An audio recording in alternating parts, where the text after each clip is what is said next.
नमस्कार, आप देख रहे हैं SPN 9 न्यूज़ और आपके साथ मैं हूं क्रांति सिंह।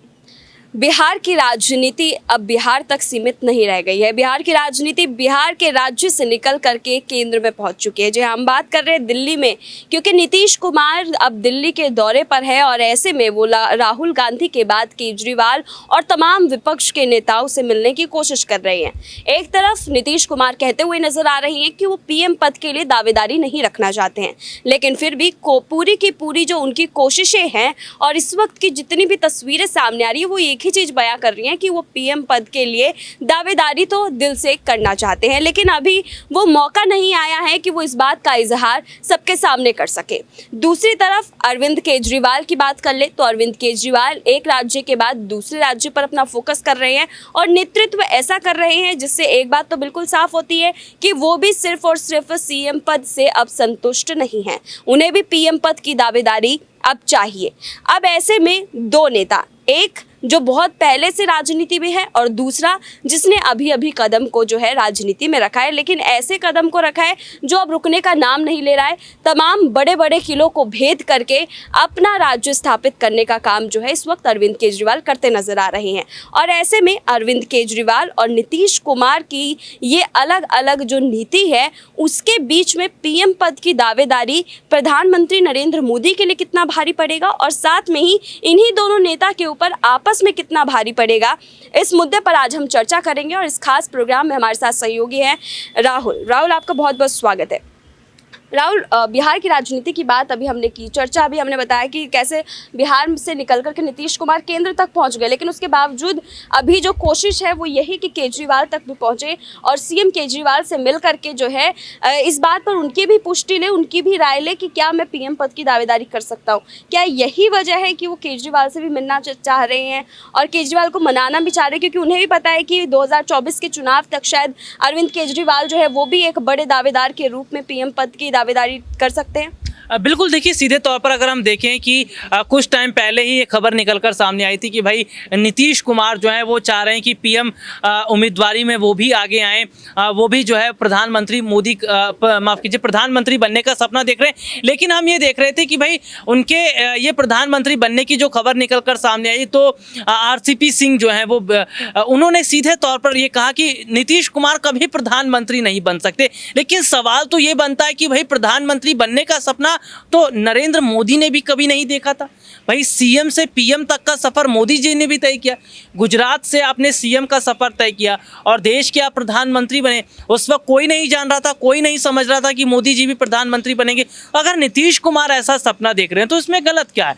हर नेता की अपनी इच्छा होती है कि वो भी प्रधानमंत्री बने या राष्ट्रपति पद के लिए उन्हें लेकिन नीतीश कुमार तो साफ मना करते हुए आ रहे हैं ना कि मैं तो PM पद की दावेदारी करना ही नहीं चाहता था। देखिए, अभी नीतीश कुमार का मना करना जायज़ भी है क्योंकि नीतीश कुमार को अभी उतना बड़ा सपोर्ट नहीं मिला। देखिए, प्रधानमंत्री ऐसे ही नहीं बन जाएंगे, उसके लिए आपको देश की जनता पसंद भी तो करनी चाहिए। हम यहाँ पर देख रहे हैं कि PM मोदी को देश की जनता पसंद करती है, लेकिन क्या जिस तरह से मोदी जी को देश की जनता पसंद करती है नीतीश कुमार के बारे में भी जनता वैसे ही सोच रही है? क्या नीतीश कुमार के अंदर भी मोदी जो है PM की छवि देख रही है? सच में सिर्फ यही एक वजह है कि नीतीश कुमार अपनी बात का इजहार नहीं कर रहे? क्योंकि इससे पहले अगर हम नीतीश कुमार के अगर हम CM पद की दावेदारी को लेकर के भी देखें तो अभी जब BJP के साथ वो अलायंस कर रहे थे, जब भी उन्होंने ये बात कही थी कि उन्हें CM पद पे बैठना ही नहीं था, उन्हें तो जबरदस्ती बिठा दिया गया। कल को जब PM पद पर बिठा रहे होंगे तो उस समय भी कहेंगे मुझे तो PM पद पर बैठना ही नहीं था, मुझे तो जबरदस्ती बिठा दिया गया। देखिए, BJP के साथ जब अलायंस में थे तब उस वक्त उन्होंने इसलिए मना किया क्योंकि जब बिहार विधानसभा चुनाव हुआ उसमें हमने देखा कि JDU के जो विधायक थे उनके विधायकों का संख्या बल कम था, BJP विधायकों की संख्या बल ज़्यादा थी।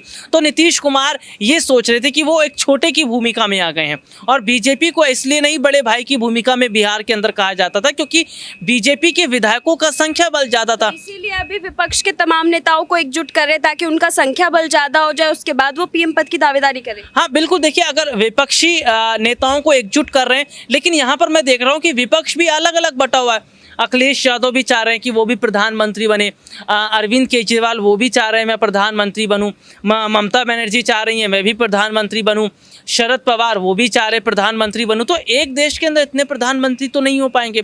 विपक्ष में एकजुटता नहीं है। नीतीश कुमार को प्रधानमंत्री बनने से पहले अपने एक राज्य को बेहतर करना पड़ेगा। हम देख रहे हैं कि जब से नीतीश की सरकार आई है, जेडीयू आरजेडी का गठबंधन हुआ है, बिहार में क्राइम की घटनाएं बहुत बढ़ गई हैं। हम देख रहे हैं कि क्राइम का लगातार बढ़ना, और अभी हाल ही में देखने को मिला कि बहुत सारे बच्चे जो छात्र थे वो सड़कों पर उतरे थे, प्रोटेस्ट कर रहे थे रोजगार को लेकर। तो प्रधानमंत्री बनना इतना आसान नहीं है। आप जब तक एक राज्य को नहीं बेहतर तरीके से संभाल पाएंगे तो एक देश को कैसे संभाल पाएंगे।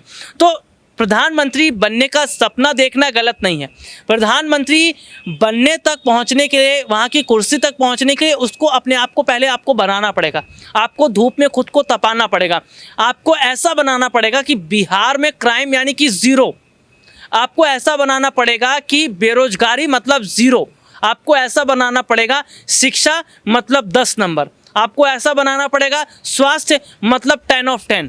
तो यहाँ पर हम देख रहे हैं कि कई मामलों में सरकार को जो है ग्राफ को इतने हद तक गिरा देना है कि मानो जैसे बिहार में कभी क्राइम था ही नहीं, मानो जैसे बिहार में कभी बेरोजगारी थी नहीं, मानो बिहार में स्वास्थ्य ही सेक्टर ऐसा है जो बहुत तेजी कई राज्यों से आगे हो रहा है। तो ये चीज़ें आपको बदलाव करने पड़ेंगे। बिहार का मतलब नो समुदाय, नो जाति, नो राजनीति, क्योंकि जाति समुदाय पर तो बीजेपी राजनीति करती है।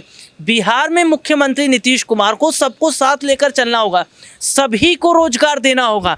बिहार को अगर बेहतर उन्होंने बना लिया तो कहीं ना कहीं वो खुद से अपने आप में सोच सकते हैं कि हाँ अब वो पीएम पद के लिए तैयार है। लेकिन वो अगर यहाँ पर पीएम पद के जो दावेदारी वो रखेंगे बिल्कुल अपने बिहार की राजनीति को देखते हुए। लेकिन इससे पहले सवाल अब यही है कि अरविंद केजरीवाल से मुलाकात को लेकर के हम चर्चा कर रहे थे, वहीं पर लौटते हैं। अरविंद केजरीवाल से वो मुलाकात करना चाहते हैं। इस मुलाकात के भी कई राजनीतिक मायने जो है वो इस वक्त देखने को मिल रहे हैं, और इन मायनों पर अगर हम नजर डालें तो यहाँ पर देखिए अरविंद केजरीवाल की दावेदारी से कहीं ना कहीं वो भी डरे हुए हैं, क्योंकि जिस तरीके से अरविंद केजरीवाल अपने पांव पसार रहे हैं, तो क्या यहाँ पर नीतीश कुमार जो है वो विपक्ष की तरफ से एक यहाँ पर इजहार लेकर के आए कि आप मुझे पीएम पद की दावेदारी के लिए आगे करें या आप हमें वोट दें, इस तरीके से बातें होंगी, या फिर उन्हीं को बोला जाएगा कि आप ही पीएम पद की दावेदारी रखिए, हम आपके साथ हैं? देखिए, जाहिर सी बात है कि किसी के सामने एक कटोरी में मलाई रखी होगी तो वो किसी सामने वाले को पेशकश नहीं करेगा, वो उसको ऑफर नहीं देगा, क्योंकि वो उसके लिए तैयार है तो वो पहले खुद खाएगा। यहाँ पर मैं देख रहा हूँ कि नीतीश कुमार से बेहतर जो है वो अरविंद केजरीवाल मुझे इस वक्त दिखाई दे रहे। क्यों? क्योंकि आप देख लीजिए कि सबसे ज़्यादा अगर जो अरविंद केजरीवाल हैं या जो आम आदमी पार्टी है वो फोकस किस पर कर रही है? रोजगार पर कर रही है, शिक्षा पर कर रही है, स्वास्थ्य पर कर रही है, एग्ज़ाम्स पर कर रही है। इसके अलावा जो गरीब जनता है उनको फ्री बिजली, फ्री पानी। तो ऐसे में जनता ऐसे ही नहीं प्रभावित हो रही है आम आदमी पार्टी से या अरविंद केजरीवाल के जो घोषणा पत्र हैं उनसे। दिल्ली से अगर पंजाब का रास्ता तय किया तो ये बहुत बड़ी बात होती है। पंजाब में कांग्रेस पार्टी जो सत्ता में थी उसको हराकर अगर वहाँ पर दबदबा बनाया तो ये बहुत बड़ी बात है। तो ऐसे में दिल्ली से गुजरात का रास्ता इतना दूर नहीं दिखाई दे रहा आम आदमी पार्टी के लिए। हाँ, ये है कि गुजरात की जनता अगर एकजुट होकर आम आदमी पार्टी को सपोर्ट करती तो शायद हम देखेंगे कि बीजेपी का वहाँ से सुपड़ा अगर साफ होता नजर आएगा तो अरविंद केजरीवाल लग रहे हैं कि शायद वो प्रधानमंत्री के लिए बेहतर बनते नजर आएंगे। क्योंकि देखिए, आप पढ़े लिखे भी हैं, समझदार भी हैं, और चीज़ों को जिस तरह से वो संभाल रहे हैं ये एक बहुत बड़ी बात है। राहुल, आखिरी सवाल, छोटा सा आंसर दीजिएगा इसका। क्या यहाँ पर केजरीवाल को अगर मौका मिलता है दावेदारी पेश करने की तो क्या यहाँ पर नीतीश कुमार को वो खाली हाथ लौटा देंगे अपने दरवाजे से? बिल्कुल, देखिए जाहिर सी बात है भाई, खाली हाथ तो लौटा ही देंगे, क्योंकि अरविंद केजरीवाल खुद भी तो मेहनत कर रहे हैं, आम आदमी पार्टी खुद भी तो मेहनत कर रही। वही तो मैं कह रहा था कि नीतीश कुमार को पहले बिहार को संभालना पड़ेगा, बिहार की स्थिति को आपको संभालना पड़ेगा, तब जाकर आप खुद को ये डिजर्व कर सकते हैं कि वो प्रधानमंत्री के लिए। अरविंद केजरीवाल किसी से मदद नहीं मांग रहे। अरविंद केजरीवाल जो है वो किसी से ये नहीं कह रहे कि मुझे प्रधानमंत्री बनना है, बस अपने लक्ष्य की तरफ वो चलते जा रहे हैं। अगर लक्ष्य को इसी तरह से वो पाते रहेंगे तो जाहिर सी बात है जनता खुद ब खुद कहेगी कि अगला प्रधानमंत्री अरविंद केजरीवाल। धन्यवाद। यहाँ पर देखिए अगला प्रधानमंत्री कौन होगा इसकी लड़ाई शुरू हो चुकी है, लेकिन अभी भी चेहरा क्लियर नहीं हो रहा है। विपक्ष की तरफ से बहुत सारे चेहरे इस वक्त जो है इस कतार में खड़े हैं, वहीं दूसरी तरफ अकेले खड़े हैं प्रधानमंत्री नरेंद्र मोदी। अब देखना बेहद दिलचस्प होगा कि आगामी चुनाव में क्या नतीजे निकलेंगे। लेकिन अभी नीतीश कुमार और केजरीवाल को लेकर के ये मुलाकात कई मायनों में जो है यहाँ पर बहुत अहम माने जा रहे हैं। अब इन मायनों को देखते हुए आप लोग के क्या तर्क है, हमें कमेंट सेक्शन में जरूर बताइएगा। फिलहाल ऐसी तमाम अपडेट्स के लिए देखते रहिए SPN9 न्यूज़।